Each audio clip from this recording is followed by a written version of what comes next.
Hello student, good morning. कैसे हैं आप सब? मुझे उम्मीद है कि ठीक ही होंगे। तो आज हम एक नया टॉपिक्स लेकर आए हैं जो क्लास 10th का है। चैप्टर है प्रकाश का प्रवर्तन एवं अपवर्तन। इसमें मैं प्रूफ करने जा रहा हूँ कि 1/v + 1/u = 1/f by a convex mirror. यानी उत्तल दर्पण से हमें यह सिद्ध करना है कि 1/v + 1/u = 1/f कैसे होता है।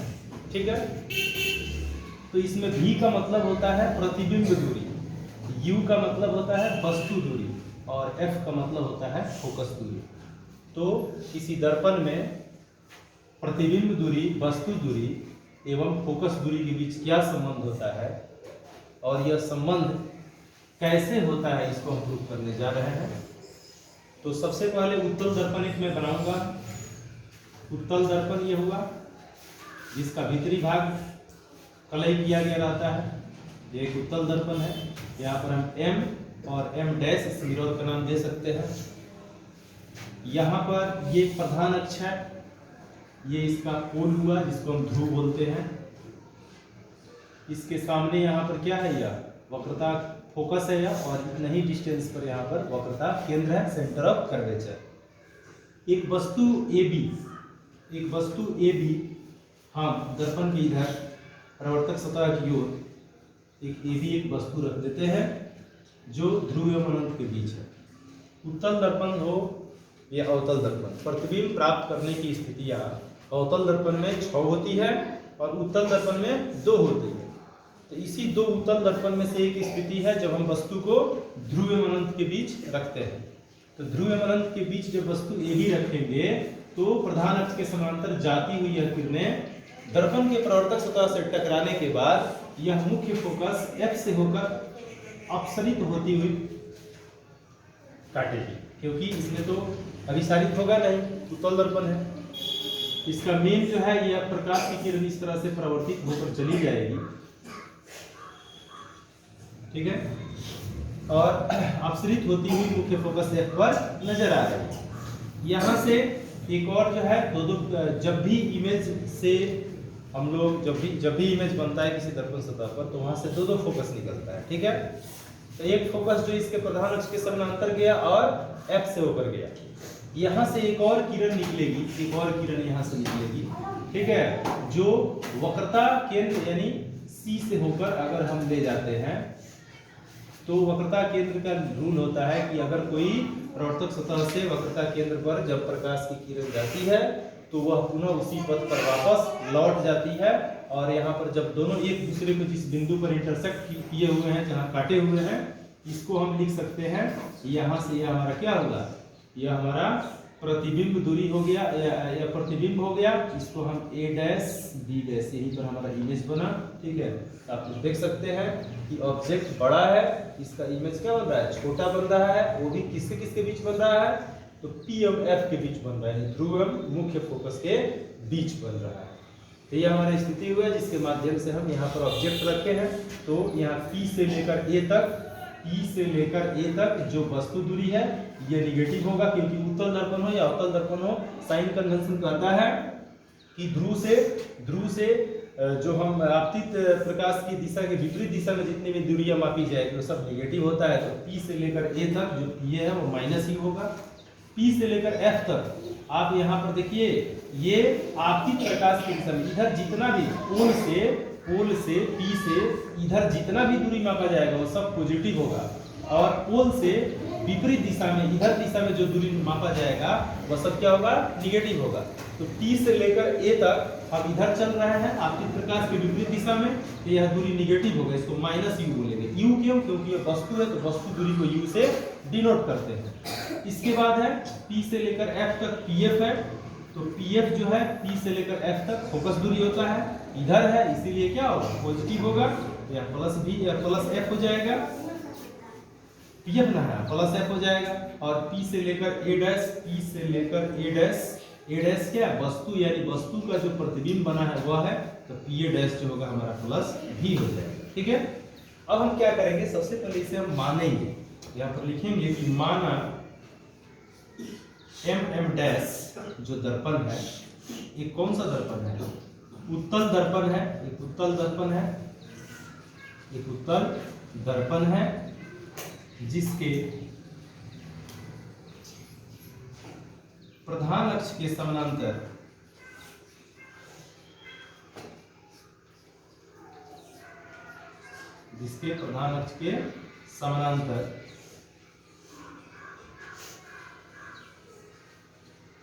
अनंत एवं P के बीच रखी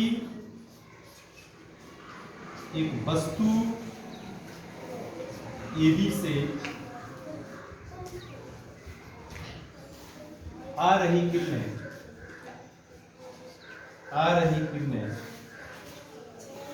दर्पण सतह से टकराने के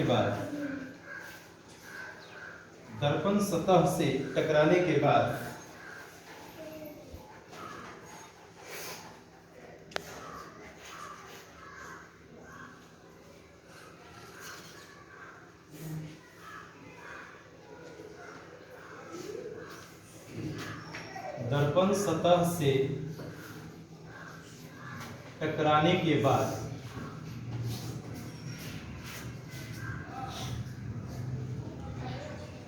टकराने के बाद P एवं F के बीच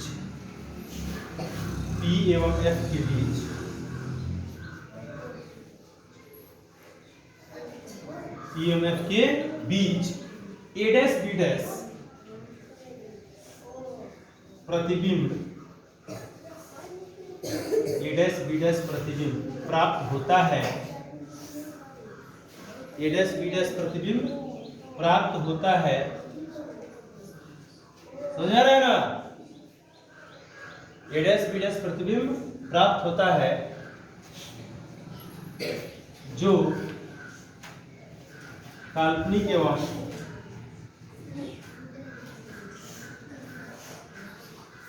सीधा है, तथा इसका आकार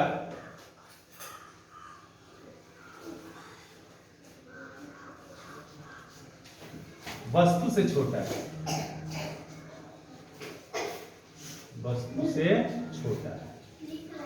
ठीक है। तो यह हुआ प्रतिबिंब कहाँ बनाया, ठीक है, उसका नेचर क्या रहा, यानी उसकी प्रकृति क्या रही, तो काल्पनिक एवं सीधा, और उसका आकार जो है वो वस्तु से छोटा हुआ। और हमेशा याद रखिएगा, उत्तल दर्पण में हमेशा इमेज जो बनता है, इमेज का साइज ऑब्जेक्ट के साइज यानी वस्तु के साइज से छोटा ही होता है, ठीक है। हमें सिद्ध क्या करना है, सिद्ध करना है, यही ना सिद्ध करना है जी, ये सिद्ध करना है 1/v प्लस 1/u बराबर 1/f। तो इसके लिए हम रचना करेंगे। रचना क्या करेंगे, ध्यान से देखिएगा, यहां से जहां प्रवर्तित हुई है, जो प्रवर्तन बिंदु है, जहां पर आपतन कहिए या प्रवर्तन कहिए, वहां पर दोनों घटना हो रहा है। तो इस आपतन बिंदु को हम मान लेंगे, कुछ मान लेते हैं, n मान लेते हैं, क्या मान लेते हैं, n, और इसी n से इस पर लंब डाल देते हैं, प्रधान अक्ष के एक बिंदु पर लंब पड़ा जिसका नाम q हो गया। तो nq जो है, nq लंब है किस पर, प्रधान अक्ष पर, तो इसको हम बोल सकते हैं pc पर लंब डाला या खींचा, ठीक है। अब इसे हम प्रमाणित करने चले, प्रमाण। तो ध्यान से देखिएगा, प्रमाणित करने चल रहे हैं इसको। तो प्रमाण में या खूब ध्यान से देखिएगा, दो त्रिभुज बना हुआ दिखाई देगा, जो एक हम ऑब्जेक्ट से लेंगे यानी वस्तु से, और एक लेंगे हम क्या चीज से, प्रतिबिंब से, एक वस्तु से और एक प्रतिबिंब से, दो से हमारा यहाँ पर त्रिभुज बना हुआ, ठीक है।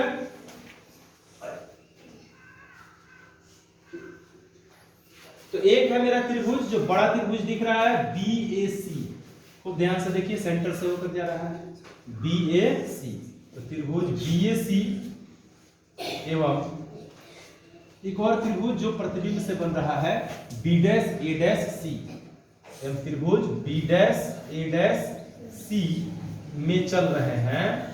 तो ये दोनों त्रिभुज खूब ध्यान से देखिएगा, वस्तु भी खड़ा है तो लंब ही है, 90 डिग्री का ही कोण बनाया है, और प्रतिबिंब भी इसका प्रधान अक्ष के ऊपर ही बना है और पूर्ण रूप से लंबवत बना है, और हमेशा इमेज लंबवत ही बनेगा।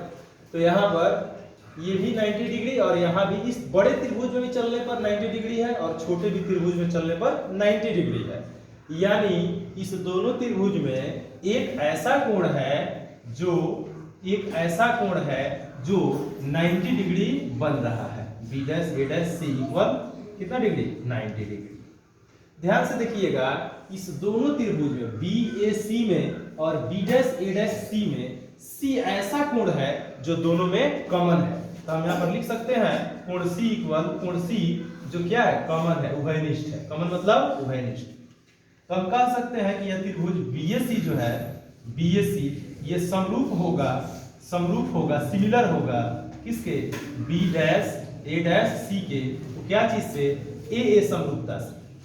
ठीक है, तो इस तरह से दोनों त्रिभुज क्या हुआ? समरूप हुआ। तो हम क्या करेंगे यहाँ पर, जब दो त्रिभुज आपस में समरूप होते हैं तो उनकी संगत भुजाएं समानुपाती होती है।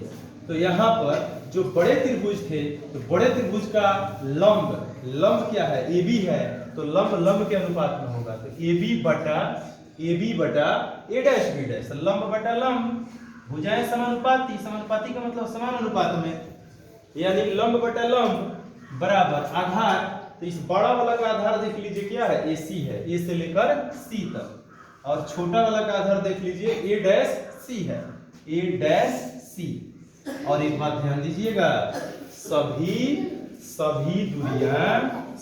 दूरियां ध्रुव से मापी जाती है, सभी दूरियां पोल से मापी जाती है, ध्रुव से मापी जाती है। ठीक है, तो A से लेकर C तक, यहाँ ध्यान दीजिए, A से लेकर C तक देखिए, A से लेकर C तक अगर हम पोल से डिवाइड कराएं तो पोल यहाँ है और पोल से हमको AC निकालना है, तो पोल से A इधर मापेंगे और पोल से C इधर मापेंगे। तो हम यहाँ पर AC दो टुकड़ों में बट रहा है, एक PA और एक PC। तो हम दोनों को जोड़ देंगे तो हमारा AC हो जाएगा। तो हम यहाँ पर लिखेंगे AC की जगह पर PA प्लस PC, दोनों को जोड़ दिए, AC हो गया। और A'C हमारा ये डिस्टेंस अगर ध्रुव से मापना है तो A'C डिस्टेंस मापने के लिए हम पोल पर खींच कर ले जाएंगे। तो हम क्या करेंगे बताइए? A'C अगर ये डिस्टेंस निकालना है, पोल से निकालना है, तो PC में से, टोटल में से अगर हम घटा दे PA', टोटल में से PC में से PA' घटा दे, टोटल में से PA' घटा दे, तो हमारा A'C निकल जाएगा, क्योंकि सभी दूरियां ध्रुव से मापी जाती है तो सबका कनेक्शन ध्रुव से होना चाहिए। तो A'C के जगह पर हम लिख देंगे PC माइनस PA', और इसको हम मान लेते हैं इक्वेशन फर्स्ट, समीकरण 1। ठीक है, अब देखिए, अब इसी तरह से एक और त्रिभुज में हम चलेंगे।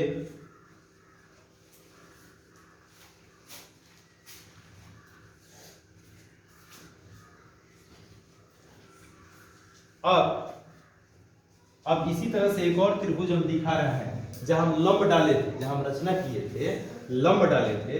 यहां से एक और त्रिभुज आपको बना हुआ मिलेगा, NQF। ध्यान से देखिए, NQF। और इसी में एक और छोटा त्रिभुज मिलेगा जिसका नाम है B'A'F। तो इसी दोनों त्रिभुज में अगर चलें तो लंब डाले हैं तो यहाँ भी 90 है, और यहाँ तो इमेज बना है तो ये 90 है ही, तो यहाँ भी 90, यहाँ भी 90, यानी दोनों समकोण त्रिभुज है तो दोनों का 90 हो गया, एक कोण इक्वल हो गया। अच्छा, यहाँ F पर ऐसा कोण बना हुआ है, बड़ा त्रिभुज में जो कोण है F, छोटे त्रिभुज में वही कोण F है, यानी दोनों में जो कोण F है वह कॉमन है, यानी उभयनिष्ठ है। तो इस तरह से हम कह सकते हैं, जिस तरह से ये प्रूफ हुआ है कि 90 डिग्री और कॉमन से सिमिलर हो गया है, तो इसी तरह हम कह सकते हैं कि यह त्रिभुज NQF, यानी त्रिभुज NQF एवं त्रिभुज बी डैश ए डैश एफ में अगर हम चलें तो यह दोनों त्रिभुज एन क्यू एफ सिमिलर हो जाएगा बी डैश ए डैश एफ के, ये भी क्या चीज से, तो ए सिमिलरिटी से। ठीक है, तो जब यह सिमिलर हो गया तो इसी तरह से इसकी भुजाएं क्या हो जाएगी, समानुपाती हो जाएगी। तो यहाँ पर लिखेंगे अतः ये दोनों त्रिभुज की जो लंब है, इसका लंब एन क्यू है, इसका लंब क्या है, एन क्यू है, इसका लंब एन क्यू है। ठीक है, और इसका लंब देख लीजिए बी डैश ए डैश यानी ए डैश बी डैश है। तो लंब के समानुपाती। आधार की बात करें तो आधार यहाँ पर क्यू एफ है, आधार यहाँ पर क्यू एफ है, तो यहाँ पर क्यू एफ लिख देंगे और बटा इस छोटा वाला का आधार क्या है, ए डैश एफ है, ए डैश एफ लिख देंगे। ठीक है, अब देखिए यहाँ एन क्यू, जो एन क्यू ये फिगर में आपको एन क्यू दिख रहा है, वह एन क्यू ए बी के बराबर होगा कि नहीं होगा, बताइए। एन क्यू ए बी के बराबर होगा कि नहीं होगा, बिल्कुल होगा। क्यों होगा जी, क्योंकि ये इसके पैरेलल गई है, जो रे ऑफ लाइट है, जो प्रकाश की किरणें हैं वो इसके पैरेलल गई है। तो पैरेलल गई है, इसका मतलब ये हुआ कि इसके बीच लंबिक दूरी इक्वल होगा, यानी जितना एन क्यू होगा उतना ही ए बी होगा। तो यहाँ पर एक बात लिख देंगे हम, चूंकि ये पैरेलल है, यानी बी एन पैरेलल है, बी एन पैरेलल है ए क्यू के, इसीलिए ए बी बराबर होगा एन क्यू के, ए बी बराबर होगा एन क्यू के, यानी ए बी किसके बराबर हो जाएगा, एन क्यू के। और P और Q को अगर हम निकट मान लें, यहाँ पर लिखते हैं कि P Q के बिल्कुल निकट मानने पर, P Q के बिल्कुल निकट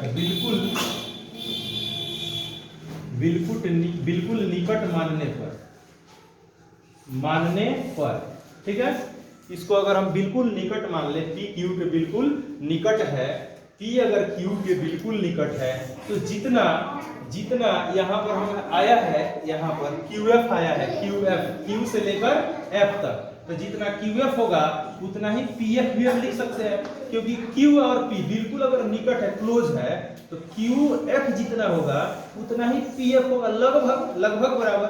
तो QF के जगह पर हम लिख देंगे PF। ध्यान रहे, PQ के बिल्कुल निकट मानने पर ये जो QF है ये लगभग बराबर हो जाएगा किसके, PF के। ठीक है, अब इसको यहाँ पर हम समीकरण 2 मान लेते हैं। अब क्या करते हैं, अब समीकरण 2 से हम यहाँ पर चलते हैं, समीकरण 2 से।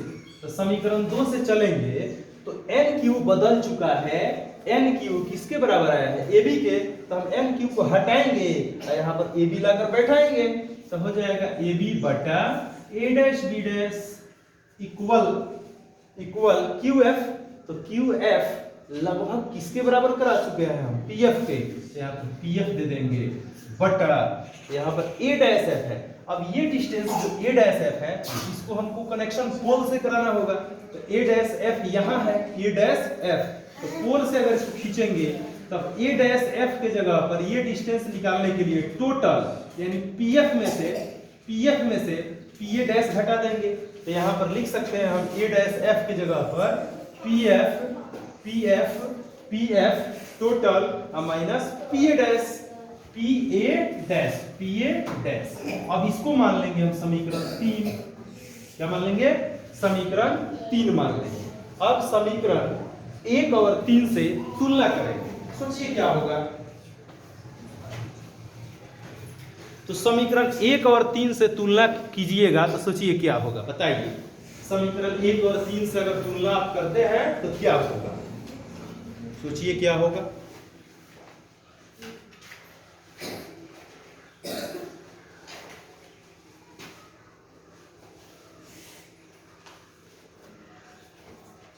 चलिए इसको मिटा देते हैं, एक बार वीडियो को पॉज कर लीजिए, इसको मिटा देते हैं।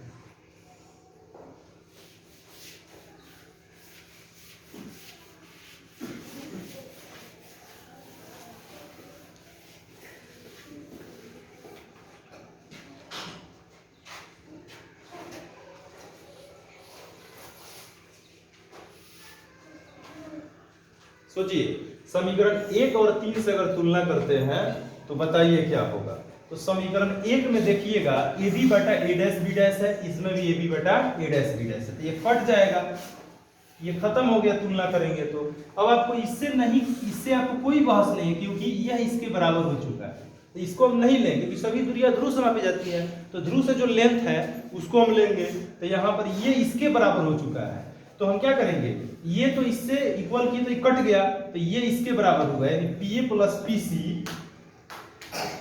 PA प्लस PC बटा PC माइनस PA डैश किसके इक्वल हुआ है, PF बटा PF माइनस PA डैश के इक्वल हुआ है। जब तुलना किए तो इससे यह कट गया, तो यहाँ यह है, इसमें समीकरण 3 में यह बचा हुआ है। तो समीकरण 1 और 3 से तुलना हुआ, समीकरण 1 और 3 से यहाँ लिखना पड़ेगा, यहाँ लिख लीजिए कि समीकरण 1 एवं समीकरण 3 से क्या करने पर, तुलना करने पर तो तुलना किए तो कट गया, तो इधर वाले राइट साइड में ये बचा, इधर वाले राइट साइड में ये बचा, तो RHS बराबर RHS। चलिए अब यहां पर चिन्ह योजना से चलेंगे, अब चिन्ह योजना से अब आइए, अब इसका यूज होगा, चिन्ह परिपाटी भी लोग बोलता है चिन्ह योजना, यह निर्देशांक योजना का ही बात है। तो यहाँ पर PA के जगह पर बताइए हम क्या लिखेंगे, माइनस U लिखेंगे, PC के जगह पर क्या लिखेंगे, PC के जगह पर तो यहाँ तो बताइए नहीं किया है, तो P से लेकर C तक वक्रता त्रिज्या है, रेडियस ऑफ कर्वेचर P से लेकर C तक, जिसको हम R से डिनोट करते हैं। तो PC जो है, PC क्या है, रेडियस ऑफ कर्वेचर है, जिसको हम R से डिनोट करते हैं, और R भी इधरे है, आपतित प्रकाश की दिशा में है, तो ये भी क्या होगा, पॉजिटिव होगा, तो हम R भी पॉजिटिव होगा, प्लस लिखिए चाहे हटा दे, कोई फर्क पड़ने वाला नहीं है। तो प्लस R हुआ, या प्लस R इक्वल होता है किसके, 2F के, R इक्वल होता है 2F के, तो R के जगह पर हम क्या लिख देंगे, 2F लिख देंगे, यानी PC के जगह पर जो है, इसमें PC आया है PC, इसके जगह पर लिख देंगे 2F, बटा में हो जाएगा, फिर PC है, फिर 2F लिखेंगे, माइनस PA डैश, तो PA डैश क्या V है, तो V लिख दिए, प्लस हटा देते हैं, और यहाँ पर फिर PF है, PF की जगह पर F और PF, फिर F लिखाएगा, माइनस PA डैश क्या V है, V हुआ। अब यहाँ पर क्या करेंगे, हम क्रॉस मल्टीप्लिकेशन करेंगे, क्या करेंगे, क्रॉस मल्टीप्लिकेशन करेंगे। तो यहाँ पर क्या करते हैं कि इसको, यहाँ तक तो समझ में आ गया, कोई दिक्कत नहीं, हमें सिद्ध करना है 1/v प्लस 1/u को 1/f। आइए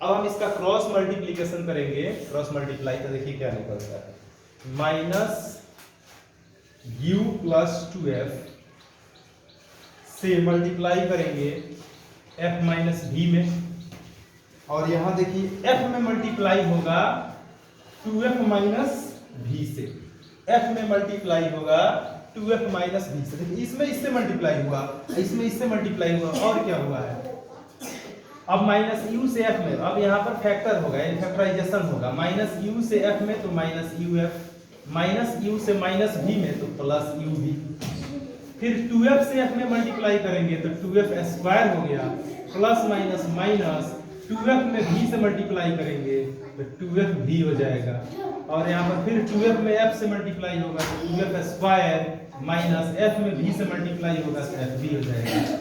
अब देखिए यहाँ पर कौन कटने वाला है,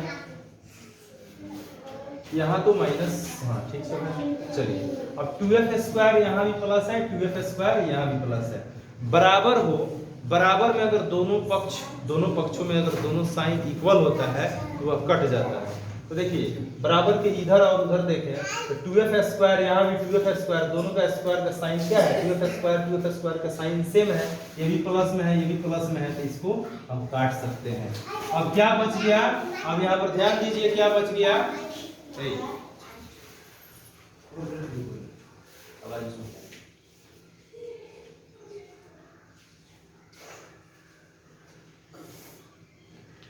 तो यहाँ पर माइनस यू एफ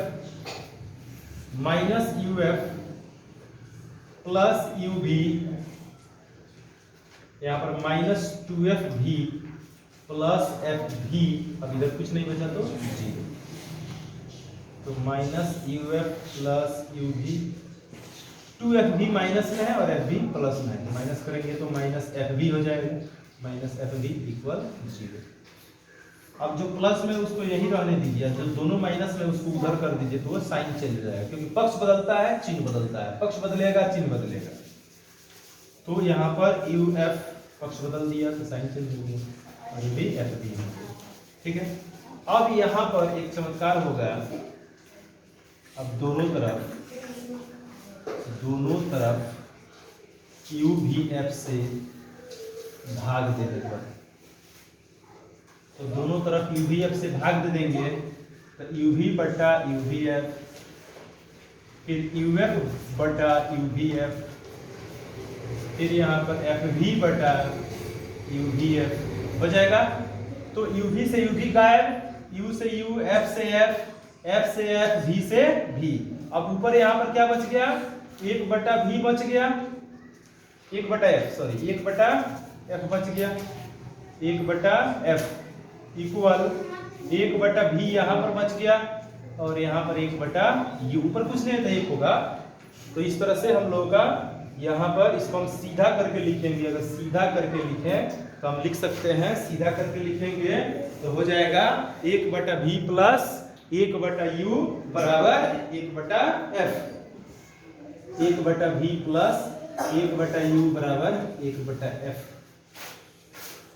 यही हमारा क्या हुआ, उत्तल दर्पण से दर्पण सूत्र हुआ, दर्पण सूत्र का अभिष्ट व्यंजक हुआ एक बटा भी प्लस एक बटा यू बराबर एक बटा एफ।